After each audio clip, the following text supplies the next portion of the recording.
देखिए आज के कलयुग के दौर में जब मनुष्य अपना महतारी के कोख में 9 महीना रहता तो ऊ हमेशा प्रभु से यह विनती करेला कि हे प्रभु जल्दी हमरा के एजा से निकाली, हम बाहर निकल के खाली रउए भजन करब, अच्छा काम करब। लेकिन वो माया के बाजार में आके मोह माया में फंस के प्रभु के नाम लेवल भूल जाला।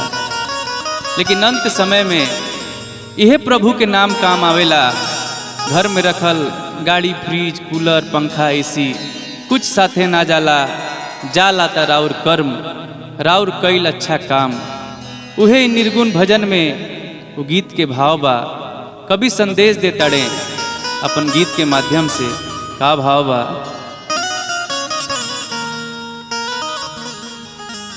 और कैला करार तू माया में भुलाइला, अबहू से ते जाए सजनवा।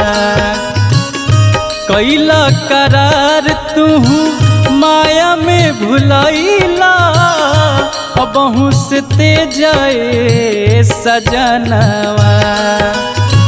बड़ा भाग्य मिलल बा मानुष के तनवा, कैला न राम के भजनवा।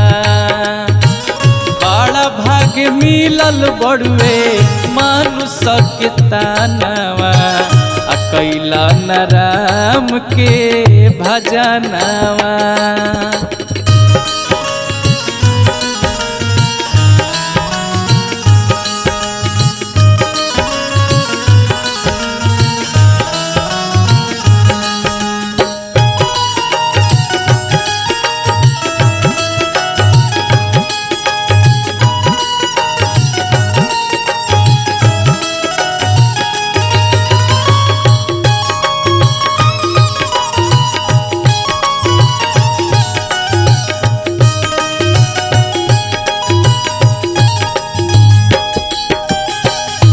देखी कभी आगे का कहतड़े, काया के जरी जरी माया बटोरला,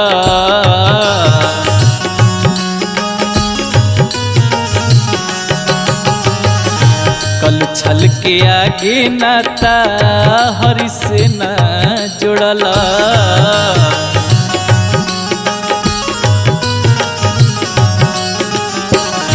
काया के जरी जरी माया बटोरला, कल छल के आगे नाता हरि से न जोड़ला। खाली हाथ आइला खाली हाथ जाइबा, जाई नहीं रखला खजनवा। खाली हाथ आइला खाली हाथ जाइबा, जाई नहीं रखला खजनवा। बड़ा भाग्य मिलल बाटे मानुष के तनवा, कैला न राम के भजनवा।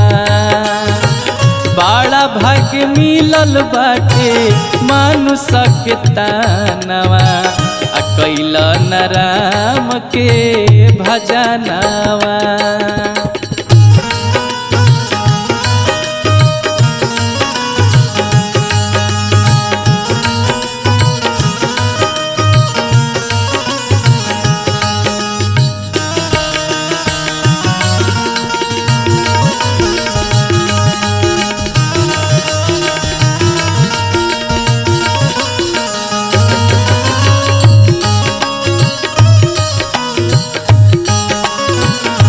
आज एजा कोई पाप करता, कोई बदमाशी करता, ओकरा पे केस हो जाता तो लोग झूठ सच के गवाह बने खातिर तैयार हो जाता रे।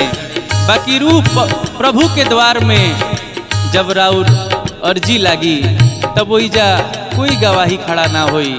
हवा पाप के कमाई ओही जा बही पलिखाई,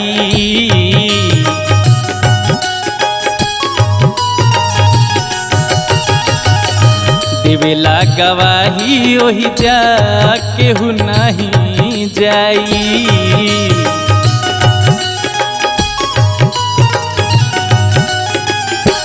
पाप के कमाई ओही जा वही पर लिखाई। देवेला गवाही ओही जा केहू नहीं जाई। मिली जब अंगनावा आ छुट्टी परानावा केहू नहीं लौकी समानावा। मिली जब अंगनावा आ छुट्टी परानावा केहू नहीं लौकी समानावा। बड़ा भाग्य मिलल बाटे मानुष के तानवा। कैला न राम के भजनवा। बड़ा भाग्य मिलल बाटे मानुष के तानवा। कैला न राम के भजनवा। कैला करार तू माया में भुलाइला बहु से चेताए सजनवा। कैला करार तू माया में भुलाइला बहु से चेताए सजनवा।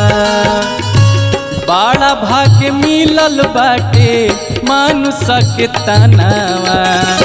कैला न राम के भजनवा। बड़ा भाग्य मिलल बाटे मानुष के तनवा। कैला न राम के भजनवा। बड़ा भाग्य मिलल बाटे मानुष के तनवा। कैला न राम के भजनवा। बड़ा भाग्य मिलल बाटे मानुष के तनवा। कैला न राम के भजनवा।